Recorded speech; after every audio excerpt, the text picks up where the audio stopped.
Hello, ಎಲ್ಲರಿಗೂ ನಮಸ್ಕಾರ. ಇವತ್ತು ನಾವು BEd ವೆರಿಫಿಕೇಷನ್ ಹೆಂಗೆ ನಡೆಯುತ್ತೆ ಅನ್ನೋದ್ರ ಬಗ್ಗೆ ತಿಳ್ಕೊಳ್ಳೋಣ.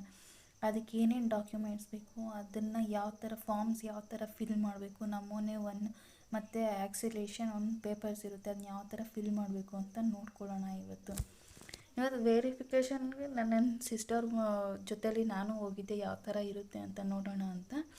ವೆರಿಫಿಕೇಷನ್ ಅಂದರೆ ನಾವು ಒರಿಜಿನಲ್ ಡಾಕ್ಯುಮೆಂಟ್ಸ್ ಒಂದು ಸೆಟ್ ತೊಗೊಂಡೋಗಿರಬೇಕು. ಅಲ್ಲಿ ಕಾಲೇಜಲ್ಲೇ ಒಂದು ನಮೂನೆ 1 ಅನ್ನೋ ಫಾರ್ಮ್ ಕೊಡ್ತಾರೆ, ಮತ್ತು ಅನ್ಯಾಕ್ಚುರೇಟ್ 1 ಪೇಪರ್ ಕೊಡ್ತಾರೆ. ಅದರಲ್ಲಿ ನಾವು ಏನೇನು ಡಾಕ್ಯುಮೆಂಟ್ಸು ಹಾಕಿರ್ತೀವಿ, ಇವಾಗ ಮಾರ್ಕ್ಸ್ ಕಾರ್ಡ್ ಅಂತ ಇದ್ದರೆ ಅದರಲ್ಲಿ ಒಂದು SSLC marks cards, PUC marks card, degree marks cards, ಎಷ್ಟು ಮಾರ್ಕ್ಸ್ ಕಾರ್ಡ್ಸ್ ಇದೆ ಅದರಲ್ಲಿ ಇಷ್ಟಿಷ್ಟು ಮಾರ್ಕ್ಸ್ ಕಾರ್ಡ್ಸ್ ಅಂತ ಫಿಲ್ ಮಾಡ್ತೀವಿ. ಮತ್ತು study certificate first standard to 7th standard, ಇಲ್ಲ 8th to 10th ಯಾವುದಾದ್ರೂ 2 ಮತ್ತು 7 years ಸ್ಟಡಿ ಸರ್ಟಿಫಿಕೇಟ್ ಇರಬೇಕು. ಮತ್ತು ನೀವು ಸ್ಟಡಿ ಸರ್ಟಿಫಿಕೇಟು ಇದು ಯಾವುದ್ಯಾವ್ದು ಮಾರ್ಕ್ಸ್ ಕಾರ್ಡ್ಸ್ ಇರುತ್ತೆ ನೋಡಿ, ಇಲ್ಲಿ ಹಾಕಿದ್ದೀನಿ ನಾನು, ಅನ್ಯಾಕ್ಚುರೇಟ್ಸ್ ಪೇಪರ್ಸು, ಈ ಥರ ಫಾರ್ಮ್ ಬರುತ್ತೆ. ಈ ಫಾರ್ಮಲ್ಲಿ ನಾವು ಎಷ್ಟು ಡಾಕ್ಯುಮೆಂಟ್ಸು ಅವ್ರಿಗೆ ಒರಿಜಿನಲ್ ಕೊಡ್ತಾ ಇದ್ದೀರಿ ಅನ್ನೋದನ್ನು ಕೊಟ್ಬಿಟ್ಟು ಕೆಳಗಡೆ ಟೋಟಲ್ ಮಾಡಿ ನೀವು ಸಿಗ್ನೇಚರ್ ಮಾಡಬೇಕು. ಮತ್ತು ಇನ್ನೊಂದು ನಮೂನೆ 1 ಅಂತ ಬರುತ್ತೆ, ಅದು ಕಾಲೇಜಲ್ಲೇ ಕೊಡ್ತಾರೆ ಆ ಫಾರ್ಮ್ಸು.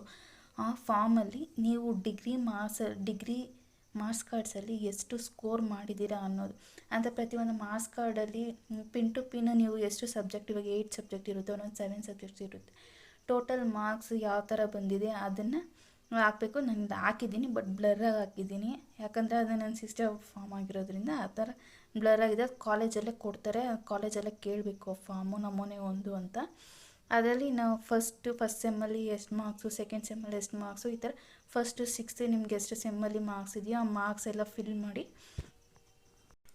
ಅದನ್ನು ಎಲ್ಲ ಡಾಕ್ಯುಮೆಂಟ್ ಸಮೇತ ಎತ್ಕೊಂಡು ಒಳಗಡೆ ಕರೀತಾರೆ. ನಂಬರ್ಸ್ ಪ್ರಕಾರ ಹೋಗಿ ಅದು ಡಾಕ್ಯುಮೆಂಟ್ಸ್ ಎಲ್ಲ ವೆರಿಫಿಕೇಷನ್ ಮಾಡಿಕೊಂಡು, ಮತ್ತು ನೀವು ಡಾಕ್ಯುಮೆಂಟ್ಸ್ ಕರೆಕ್ಟಾಗಿ ನೀವು ಹೆಂಗೆ ಮಾರ್ಕ್ಸ್ ಎಲ್ಲ ಕರೆಕ್ಟಾಗಿ ಫಿಲ್ ಮಾಡಿದ್ದೀರಾ ಅಂತ ಚೆಕ್ ಮಾಡ್ತಾರೆ. ಚೆಕ್ ಮಾಡಿ ಅವ್ರು ಓಕೆ ಇದ್ದರೆ ಓಕೆ ಅಂತಾರೆ. ಇಷ್ಟು ಮಾಹಿತಿ ನನ್ನಿಂದ ತಿಳಿಸಿದ್ದೀನಿ. Thank you. ಇನ್ನೂ ಯಾರ್ಯಾರು ಸಬ್ಸ್ಕ್ರೈಬ್ ಆಗಿಲ್ಲ ನನ್ನ ಚಾನಲ್ಗೆ ಬೇಗ ಸಬ್ಸ್ಕ್ರೈಬ್ ಆಗಿ, ಇನ್ನೂ ಇದೇ ಥರ ಹೆಚ್ಚಿನ ಮಾಹಿತಿಯನ್ನು ತಿಳ್ಕೊಳ್ಳೋಣ.